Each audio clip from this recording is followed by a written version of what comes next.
And that's specifically for LEP? Yep, so LEP, limited English proficiency, Yep. what we now call ELL, Sure. Clean-ish. always another acronym, right? Yeah, exactly. I don't know that. And then are we just adding F to? For Kelly. Kelly? Yes. Hiring. You're welcome. Great, thank you. Yep. Okay, we'll call the meeting to order. If you please stand and join me in the Pledge of Allegiance. I pledge allegiance to the flag of the United States of America and to the republic for which it stands, one nation, under God, indivisible, with liberty and justice for all. Okay, we have a couple changes to the agenda. Under new business, we will add modified allowable growth for limited English proficiency to item C, in addition to the special education. And under hiring, item F, Kelly Docker for yearbook advisor.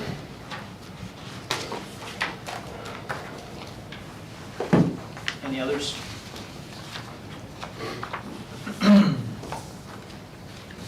And some additional bills from Jackie. Yeah, just a very short list. Okay, is there a motion to approve the agenda with those changes? A motion second to approve the agenda with the listed changes. All in favor signify by saying aye. Aye. Opposed, motion carried. We're not like a conference for either one of them? It's just the three of us, huh? Just the three. All right. So you gotta Amazing. trade off with between you I and guess so. Terry. It's your turn next. Okay. Okay, minutes past meeting, financial report, summary list of bills, including the additional ones from Jackie this evening. Any questions on those?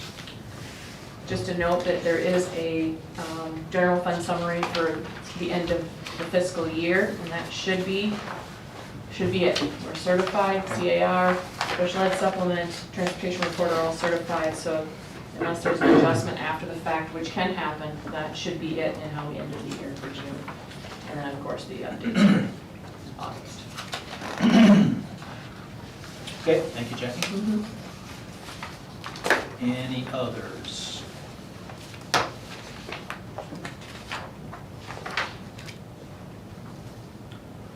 Okay, if there are no others, is there a motion to approve the minutes of past meetings, financial reports, and summary list of bills, including those from Jackie this evening? So moved. Second? Motion second to approve those three items. All in favor signify by saying aye. Aye. Opposed, motion carried. Recognition, congratulations to students, staff, and community. So I included another handout for everybody, and just to highlight a few of those that are listed on that document. At our teacher collaboration last Wednesday, I just had asked for some feedback from staff. It's 3 weeks into the school year, what was a celebration or a highlight to the start of the school year. And so I tried to just give you one from kind of each section of the building. And I would say the vast majority of those 65 celebrations were about students and the students' positive attitude, as our return to school, and how they've adjusted well to the changes due to COVID. But specifically, I'm going to highlight the high school teacher one there. Several students have been very vocal about being happy to be back physically in school. And the reality is, like they shared, and this particular teacher shared, being away from school has really changed their perspective. And so I know Mr. Engelman and Mr. Harmon have had similar types of observations, but just a new perspective for all of us. The fact that we can be in person, face-to-face, teaching and learning has been kind of a refreshing way to start the school year. So, Yeah, sometimes we take things for granted, and then when they're taken away, you have a new appreciation for them. no doubt about it. Absolutely. A host of staff to recognize. These are, again, just a handful, but whether it was Sam Cruz and Donna Lumens and their work with ELL kids during our summer school opportunity at the end of July, and that's paying dividends. You know, April Wassenaar specifically noted that, you know, she was pleased with the growth of the language development when she compared kind of the baseline that she took to start the school year and comparing it to that winter assessment that she had administered all the way back before we had to close for the last quarter of the year. Amy Sieperda and Matt Deitch have been outside consistently meeting and greeting kids, but specifically that first week, you know, picking up those extra duties, whether it's recess, whether it's helping to reinforce the PBIS expectations in the common spaces. You know, they've really jumped in, and their coworkers really noticed them. Tech team members, Sam Cruz, Heather Grafing, Bill Allen, Ben Docker, Sue Van Wy. Lots of comments from staff about how their peers have really helped them get Canvas up and running, supported them as they've tried to integrate some of the new tech tools to support kids that are not only in person, but those that might be at home learning from a distance. And then elementary teachers, multiple comments again about the really great reading curriculum and how they've been able to implement that already in the first 3 weeks of the school year. So that supplement to the Into reading that we had done a year ago is already off to a good start. So wanted to point those out. And then as far as community members, I want to thank Dr. Cody Hofer and then both Avera and Sanford for donations that they've made in the first month of the school year, whether it's face coverings from Dr. Cody, hand sanitizer from Avera to all teachers, and then just last week, some lanyards for face masks for staff and students from Sanford. So great partnerships. I want to say thanks to them specifically. Principals, anybody else you'd like to recognize or celebrate? Yeah, I think when you look back at the staff and the things we've come up against already this year, you know, the maintenance crew, the kitchen staff, I know especially down here in the high school, we're feeding 115 more students than what we've been accustomed to, and they have just, it hasn't been an issue at all. So they've been working their tails off there in the kitchen, and also just, you know, prepping the commons for our lunch sessions, which quite a few more seats, a few more tables. So I'd like to recognize those folks for putting in that extra effort and refilling sanitation bottles, and yeah, so they're doing an excellent job. So just highlight those folks.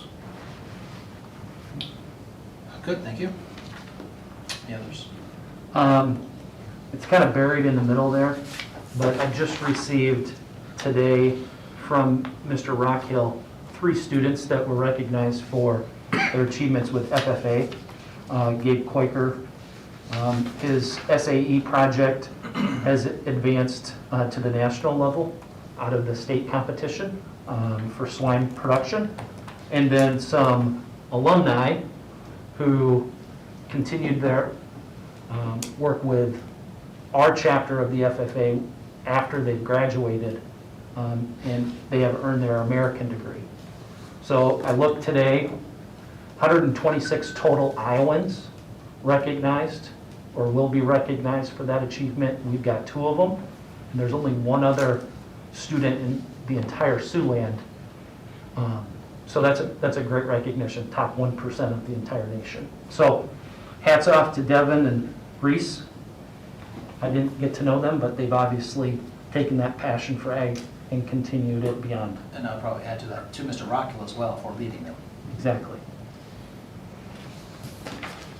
Okay, good, thank you. Any others? That's all I got there. Okay, communication, public participation on non-agenda items. No one has signed up to address the board. And Jackie, I'm assuming you have not had any outside requests? Did not receive anything. Thank you. Correspondence?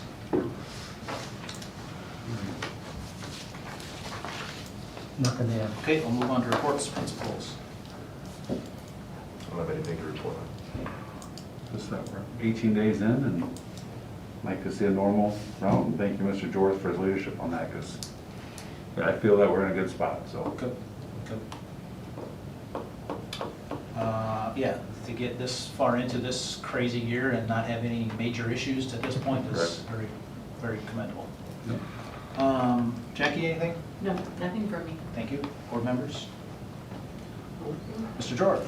Just point out a couple things on the report. Happy to add Kelly Docker's name to the agenda tonight for yearbook. I know Mr. Engelman has had some conversations with staff about the speech coach position. And so I think between now and our October meeting, we'll hope to have the speech coach position identified. And then Mr. Engelman and I are both working on the updates to the National Honor Society, and hopefully after we've made those, there's some interest from staff to fill that position. But again, excited to add Mrs. Docker as the sponsor there. So thanks to her on that. As an attachment to the report, I just, Andy had asked about the flow chart that's included. I know Jackie's updates the tax rate, so you can kind of have a historical picture there, but then also where that, what that tax rate really breaks down as far as revenues, expenses and stuff, and how we use those funding streams. And in reality, just to kind of hit this at a high level, the 1344, which is what you approved when we set the budget back in April, really breaks down into a couple different funding streams. The vast majority, or about 85% of it, is that general fund spending authority. And that's really driven by the combination of our local property taxes, whether it's residential or commercial, okay? And then a portion of that is also kind of an equalization formula that the state tries to support all districts from all over the state, okay? What the board and the voters of the school district determine is the other 15%, okay? And so that's that fourth bullet point there. So PEPL is kind of the physical plant and equipment levy. Now, 67 cents of that $1 was voter approved. 33 cents of that dollar, the board is able to kind of take action and approve. So we used those funds this last summer to build or update the restrooms, all those buses that we send out, whether it's to activities or pick kids up on a daily basis, we fund and pay for out of PEPL, and then all the technology. So those are the three big ticket items that come out of PEPL, in addition to kind of ongoing maintenance and such. So that's 7%. The other 7% is management, and that's entirely a board decision as to how much we want to levy each year. And as it says there, the bulk of those costs are insurance costs. The other big cost is early retirement, so that we can free up some general fund dollars to support kind of staff turnover and try to manage that general fund. And then lastly, Pearl is 13%. That's the last 1%. Again, that's voter approved. That's not a board decision. That was, I think Jackie said, instituted about over 5 years ago. And that generates an additional funding stream for kind of public education, community education. We've used those dollars to fund kind of resurfacing of the track, playground updates, and then some additions and some maintenance to the auditorium, since we share that with River Valley players. So that's just an update. I know we've gotten some questions, and just wanted to put that out there for everybody. School lunch program, USDA approved at the end of August the authority for schools to operate under rules that typically are only reserved for the summer, to allow those to be used for the first semester up until January 1 of 2021. So that's going to be a nice benefit for families and the school district. So what you're going to see starting October 1st is students won't have to pay for breakfast and they won't have to pay for lunch. And if they want a second lunch, that's when the cost would come. If they want a second milk, or if they want a la carte type of items that are in addition to the offer and serve breakfast and lunch, that's when they would be charged. Otherwise, your first time through the lunch line isn't going to cost kids or parents or families any money. And again, that comes from the CARES Act dollars that weren't entirely expended on the first time around. And so they're funneling them through the USDA to schools indirectly to parents and families. So you can see that. We're going to start communicating that so that parents know you don't need to keep sending money like you typically would, because your account is not going to be charged as frequently. It's only going to be charged if you get that second lunch or that second milk, which we might see more of those things happening now because they don't have to pay for it every time they go through the lunch line. So a nice little indirect stimulus for families. And then enrollment, I included that as an additional attachment.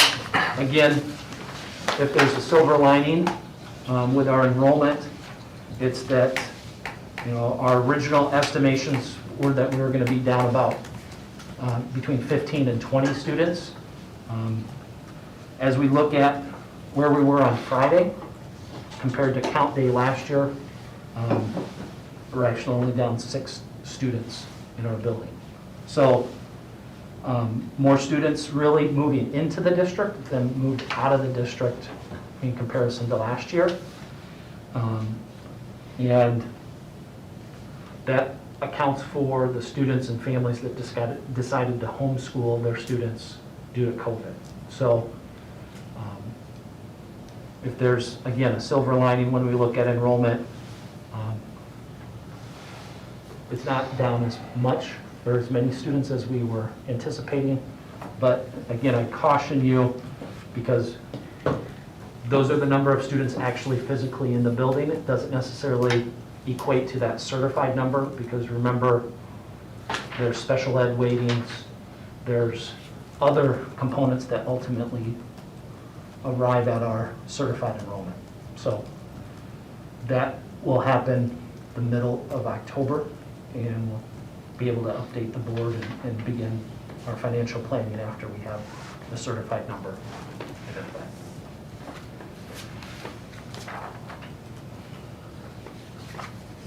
Okay, good. Anything else, Mr. Jordan? I would echo, it's been a great start to the school year. We've been very happy with the fact that we haven't had a staff member or a student test positive, but we know it's coming. We know it's more likely just a matter of time, not if it will happen. And so, just today I reviewed with Nurse Brenda, our process. If we do get a positive case, what's that going to look like? How are we going to inform families? And what might it look like? And we know that in the elementary classroom, our teachers have done and are able to pod their students. So the impact in an elementary classroom most likely is going to be a handful of students, 5 to 6 students.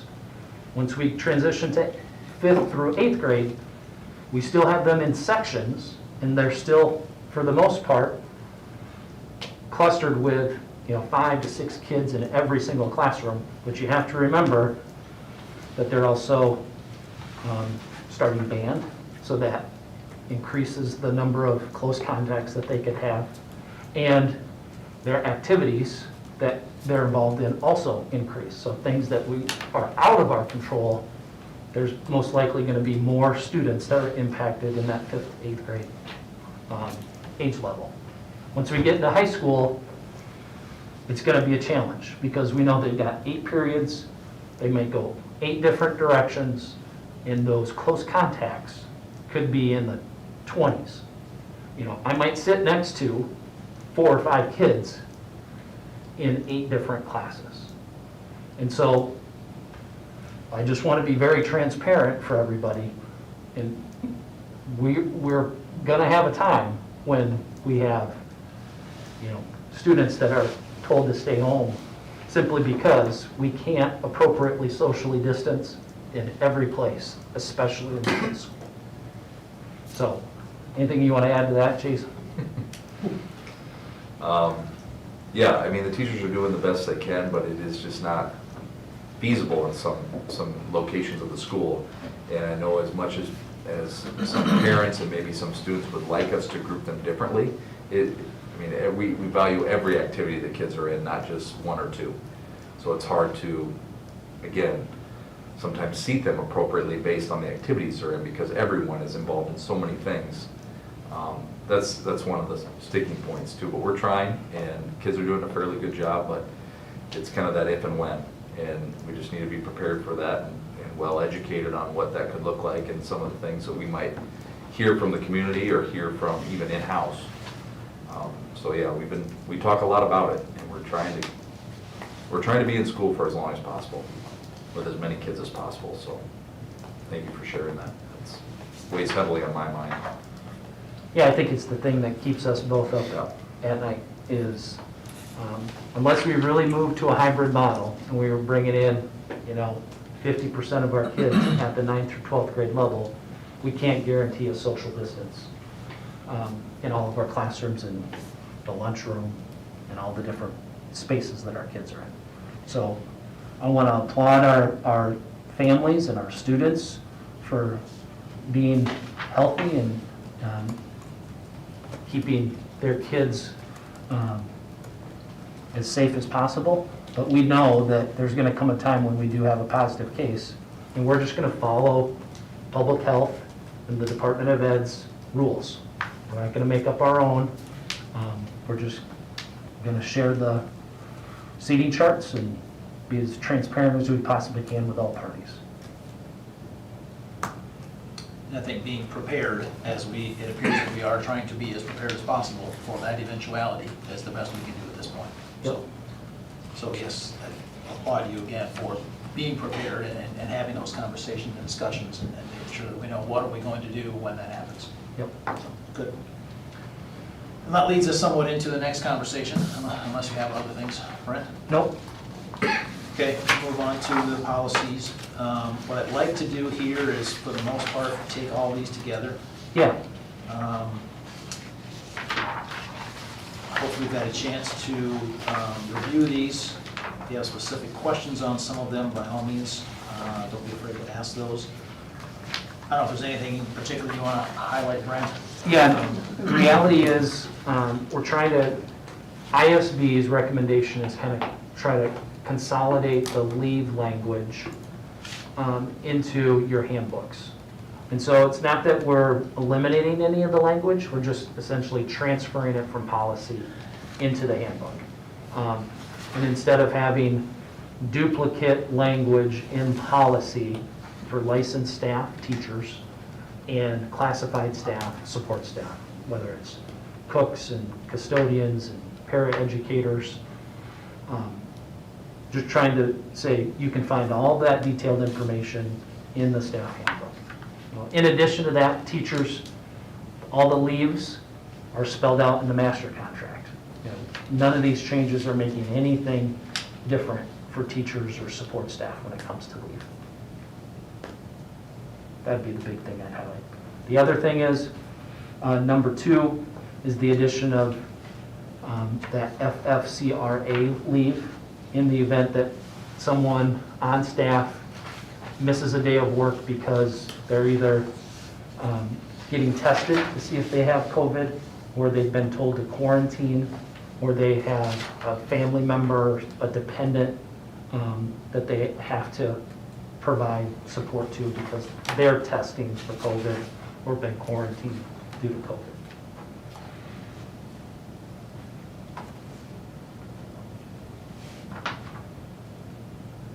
One that I would like to point out, just so we're clear and all on the same page, is policy 907. Yep.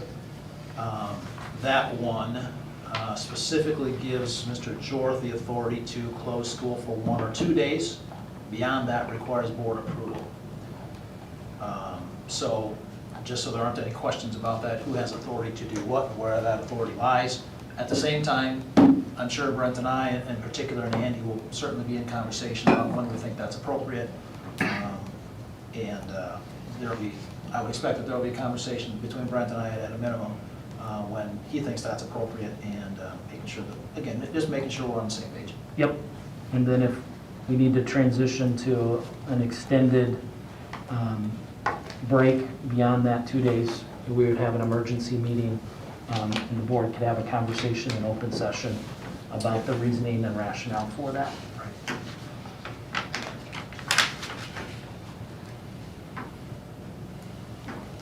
Okay, so any other comments or questions about section A, all of the additional policies or rescinding those policies?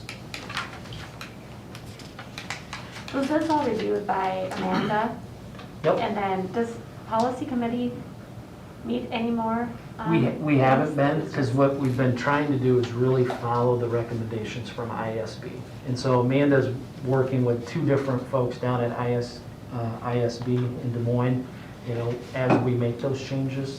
Again, honoring and respecting any unique language that we've had previously, not eliminating that, but just, you know, the policies changed because of new laws, just trying to clean up our numbering process and trying to get as aligned as possible. Yes, staying current with the changes. Exactly. Historically, we have not done that very well, frankly. And that's not, you know, a knock on anybody, we're just, Brent has done a good job of changing that practice. And part of that being with our HR person, Amanda, being on board now, we're able to have the resources to help us keep those things on track. So absolutely, I think that's the right thing to do. Not to say that the policy committee is not valuable, because certainly there will be a time, I'm sure, in the future where it'll be appropriate to have that conversation, whether it's a central Lance specific issue, or maybe this is something drastically different that IASB is recommending, and we may want to have that conversation, and it would be appropriate to have that conversation first with the policy committee, which I believe is Joel and Andy still, correct? Yep. But unless we're not comfortable with that, I think it makes sense going forward. Yeah, I think so too, just when we go through policy, it would be right up at that 5-year when you need to have it done. Yes. And we'd be like, okay, well, how many updates were there? Well, this was done 3, 4, 5 years ago possibly. Yep. So it moves everything into a more current, I guess, state. Yeah. Rather than trying to. Without putting the burden on one staff member, I mean, it's shared, right? I mean, it's shared between the districts, so it's something that we can utilize to stay current with that without having to put it on another full-time staff. Right. Well, I think it all makes sense. Good, good. Okay, is there a motion to approve the policies and rescinding policies in section A? And do you want to have a second reading or waive the second reading? So whoever cares to make a motion regarding that, include that in your motion, please. Not sure whose turn it is, but. I guess, I'm just trying to decide, it's, with only being 3 of us here, I kind of leaning towards let them take a look at it again, just because there's so many of them, but I could also be swayed into, I had a chance to look at it earlier today, but, there only being 3 of us here, maybe that wasn't an opportunity for them, but there again, I don't know. I did have a conversation with Scott, and he called me, probably maybe even prior to calling you, Brent, but he was comfortable with them, and I'm not trying to influence you based on that, but, so I know Scott has. Information I don't know, that's why I'm going. Yep, so I know Scott has reviewed them, he didn't see any issues with them, and I'm sure Andy has reviewed them as well, so. Whatever your guys are comfortable with. Yeah, if you're more comfortable having a second reading, that's perfectly fine.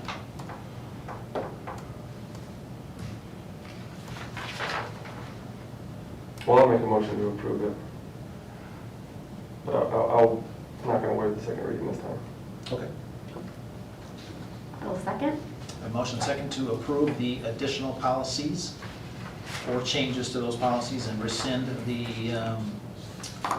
those policies listed. And we will have a second reading at next month's meeting. All in favor signify by saying aye. Aye. Opposed? Motion carried. Consider updates to staff handbook. So again, the language that was previously rescinded then will remain in that handbook. And I didn't print all those pages. You know, the handbook that's on the website has those changes, just so when it comes to political leave or jury leave or military service leave, all that language is preserved that was previously in policy. It's just now in the handbook. So really, that's the biggest change. And then Appendix 2, we had basically a 2-page classified staff benefits summary that included a lot of the leaves. We added that also to the handbook. So it's basically a one-stop shop for all staff members.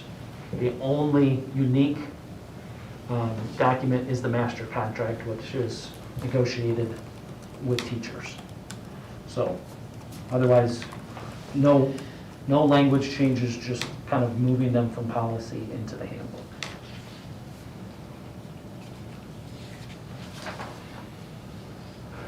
Okay, any questions, comments regarding those? Who controls the handbook? The board. Okay. Yep. So you approve that annually. We did that last month in August. I don't remember. Yep.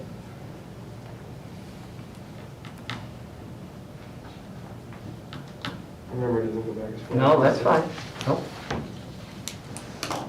Yes, all handbooks are ultimately approved by the board. Okay, is there a motion to approve those staff handbook changes, updates? So moved. Second? A motion second to approve the updates to the staff handbook as listed. All in favor signify by saying aye. Aye. Opposed? Motion carried. Item C, consider modified allowable growth and supplemental state aid for special ed. We're adding to that for language Limited. LEPs. Yep. Limited English proficiency. proficient. Thank you. Yep. Jackie's memos are included. Again, the deficit was greater last year for those programs than they were this year, simply because of the expenses that we did not incur during the fourth quarter. Yet there was still a deficit than what we incurred more expenses than the revenue that was generated for special ed or ELL. Largest majority of expenses for both is salaries and benefits, and those will continue to be paid through the closures, so. Okay, questions on those two items?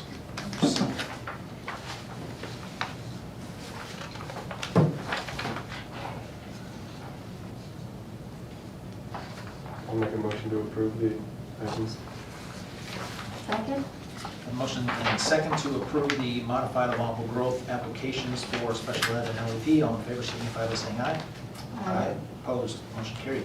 Before we go to the next one, I'd just like to reiterate, again, we as a board, or you as a board, approved a legislative priority for fully funding special ed and ELL.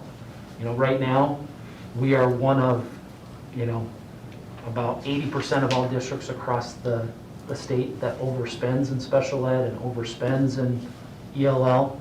And there hasn't been any updates to the funding formula to special ed and ELL for a very long time. And that's why we've been asking for those changes to be made. And ISB has been advocating for that. School Administrators of Iowa is advocating for that because we feel it's really important that we're providing an education for all kids, specifically special ed and ELL, some of our most needy students. So hopefully, we're not just shouting into the wind, but there's some consideration for updates to the funding formula. So just wanted to point that out too. The only, so we typically do not get those dollars from the state, but we do typically get most or all of it in spending authority. Correct. Jackie? And then what we typically do is we levy for cash Right. to compensate for that excess spending that we do, so. Yeah, we don't get it in our budget per se, as far as cash from the state, we levy it ourselves, and then we get it in to the authority. And that's part of those levies that we just discussed a little while Yep. ago. Correct. So, well, it's property tax or, Right. okay. Thank you for that explanation. Item D, consider Lyon County Riverboat Foundation grant applications. So you get both applications there. One from Mr. Poletsky for the virtual pilot simulation software, and then the second one from Christy Paul for a laminator. This round of grants, the Riverboat Foundation asks for only one per governmental entity, and so it's my recommendation to approve the virtual pilot simulation software. And if you have any questions, I know Christy's here if you have any questions for her about the laminator.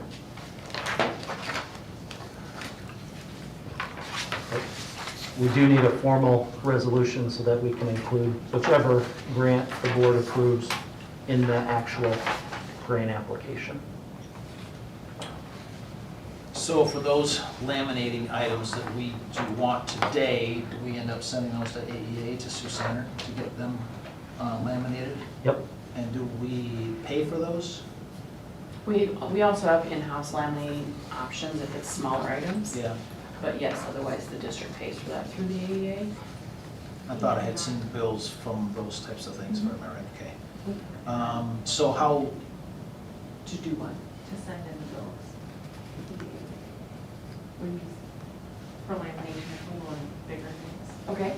So we have not done that in the past, so Yeah, that's part of it. Yeah, I mean. So then that's a conversation with us, so. Yep, so anything that teachers or you need laminated for your classroom, whether it's poster sizing stuff, those can be submitted through your principal.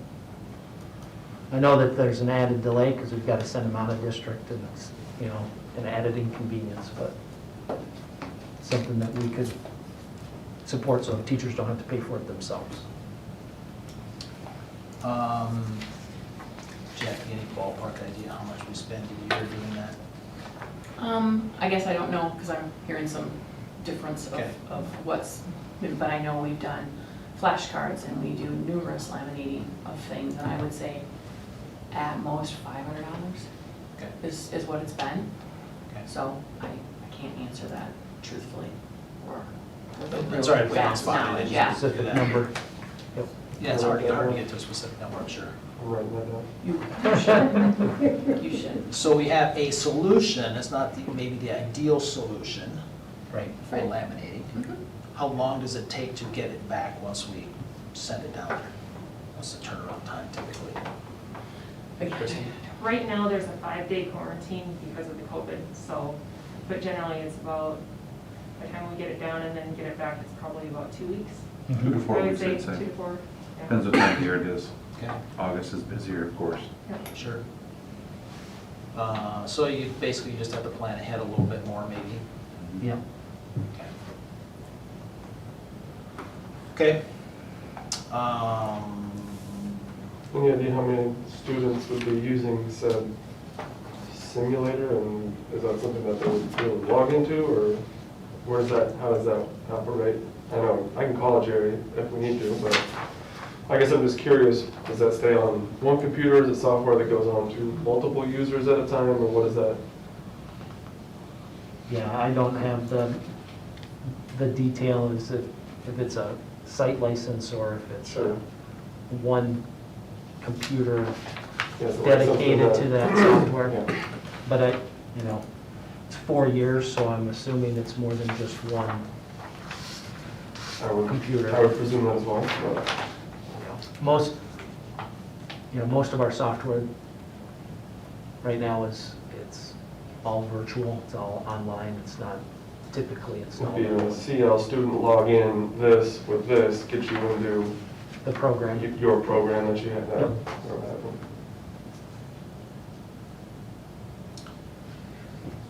Maybe you asked this already, Joel. Do we know how many students we have? If we had this today, how many students would we have that are going this direction, would use it? We don't have a specific number. Yeah. I just, again, Jerry's looking at, Ian Wells, our most recent Yeah. student that's over at Iowa Lakes in Yeah. aviation. Yep. We have another student that's, planning on doing a similar type of thing. So, trying to build upon the last couple of years Sure. of interest in the Yep. aviation field and trying to add that for kids so they can continue to explore that. With the Lyon County Riverboat Foundation, are they looking for certain? There's really no detail Do- on the It's a draw out of the guidelines. hat, pretty much, what you put in it. Yep, That's the way it's been in the past, at least. yep. Really the only limitation is one grant per government entity.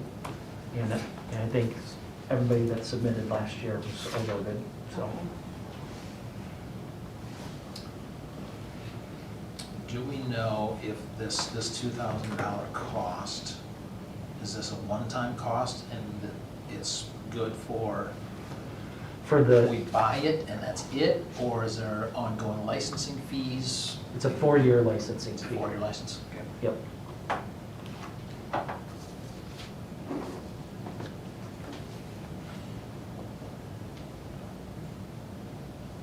Okay. Other questions, comments, thoughts?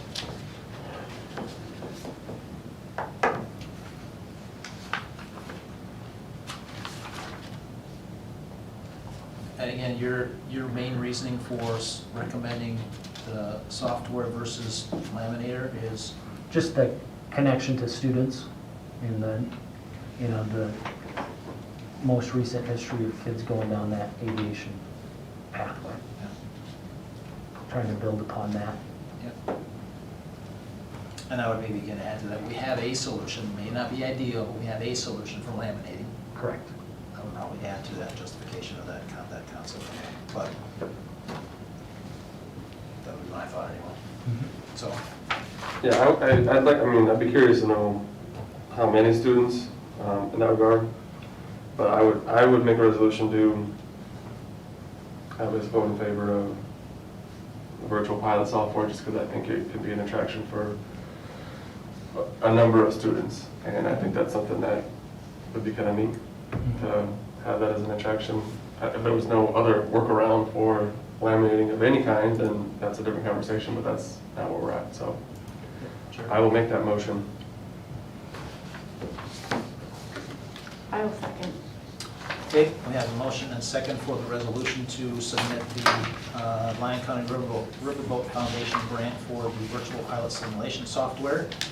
Do we need a roll call vote, Jackie? Jans, Aye. DeWitt, Aye. Davis. Aye. Thank you. Resolution is approved and passes. Okay, anything else we need there, Jackie? No, signature. Just a signature, I think, is the only thing. Okay, thank you. We'll move on to personnel, hiring those 6 with the addition of Kelly Docker as yearbook advisor. Anything you want to say about Anthony Pulcher, Mr. Engelman, and Mrs. Docker, and yearbook? Well, one, excited that Mrs. Docker's taken the plunge to do some yearbook for us. That's, has proved to be hard to fill, but I think with her skill set, it's going to work out, be very advantageous for the district. Ethany, quality candidate, has, very educated, is very motivated to do well and get in the district and do things for us. And so she started with the media center application and then worked her way into the softball. So she just very fond of the district, has a number of her own kids in the district, and yeah, she can greatly benefit those 2 areas. So interview with Mr. Jorth and myself for the media center position, and then Mr. Cruz and myself for the softball. And yeah, again, which was a hard to fill position. You don't have to beg Jeff Jagger No. next summer. No begging, at least I hope not. And then the activity and bus drivers, again, are 4 additions. What I'll speak to is, Mandy Verbeek, Mandy Hare previously as cross-country coach, able to, provide transportation for her team herself, which is a nice addition and helps alleviate some of the stress just on the number of drivers. And then Danny Spikerboard is a para in our preschool classroom. And so having her on staff, again, in the event that we're short in the building, be a nice addition. So, and then Mark McCarty, again, maybe out of retirement to help us out again in the event that we need some help there.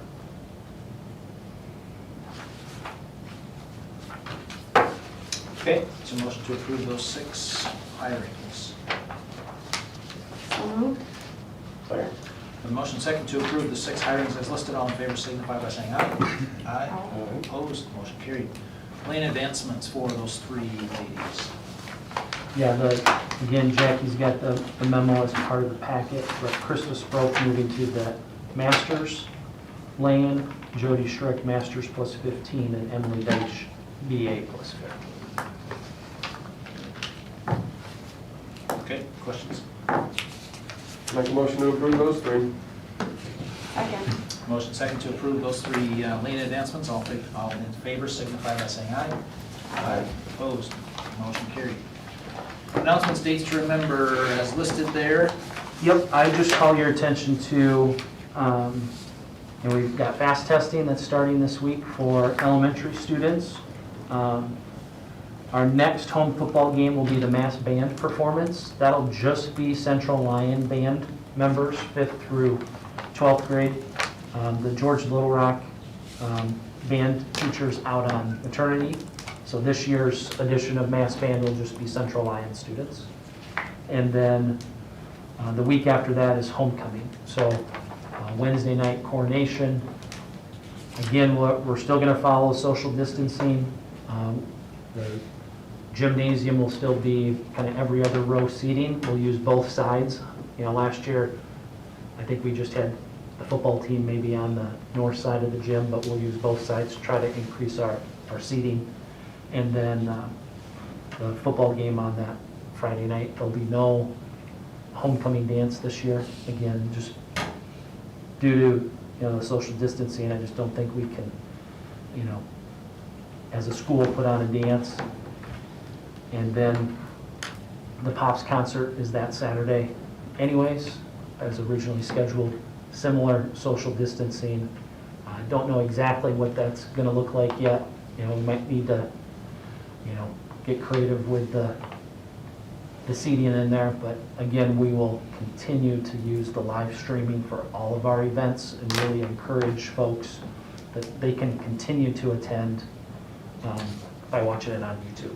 So we want to thank all of our sponsors that allow us to do that, and Curtis and Jeff, specifically Jeff Cruz for his work and kind of producing all of those and making sure all the technology works for that. So other than that, our next meeting would be the 12th. I don't know if anybody has any conflicts on Monday the 12th, but that would be the second Monday in October.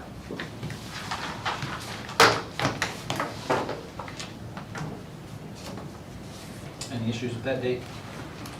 Not for me.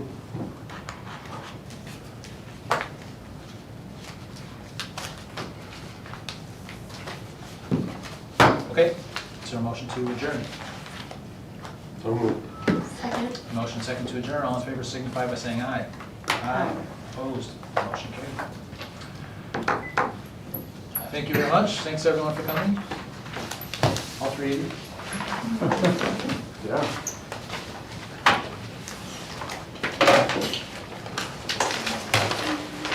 More bills to send out, huh? More bills. Yes.